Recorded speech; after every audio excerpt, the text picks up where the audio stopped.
Good evening guys, nandito ako ngayon sa Bansod, Barangay Malo, sa lugar ng ante ko. Buti na lang may kapatid si nanay dito, taga rito. Dito ako ngayong gabi matutulog. Dahil kinapos na sa oras kanina. Ayun, itutulog ko kayo sa bahay ni ante, ayan. O, ayan ang bahay ni ante, ang laki oh, tapos nagsusolo lang siya dito.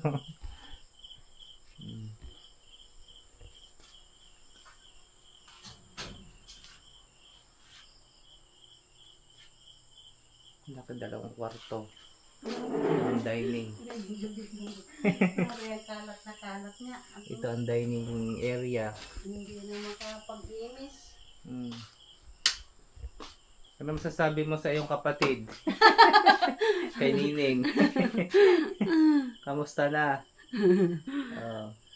Tumaba si ante, oh, tira mo na yun. Mataba nga ako ngayon. Hayop. Sumarap daw ang kain ng gulay. Sumarap Ayun mga na- yun, hindi na rin masyado sa kanin eh. Ako nga din. At Kaunti lang. natatakot na rin sila. Minsan nga na lang ay gulay lang ang aking pinapapak. Mas maganda pa nga ang gulay. Walang side effect. Matanda na eh. Walang side effect ang gulay.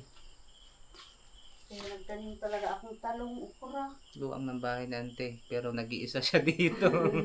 Lahat ng anak niya ay may mga pamilya na. May kanya-kanya ng mga buhay. Kaya siguro na. So bukas maaga ang gigising, mga 6:30 ang alis ko para hindi masyadong mainit.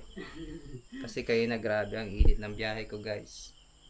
Sobrang init. Kahit naka-helmet ramdam na ramdam yung init ng kalsada. Tunay nga yung singaw. Grabe. Kaya bukas medyo agahan ko ang alis. Maganda naman kasi sa umulan. Madalas Kaya naman nga, pag maulan. good night guys.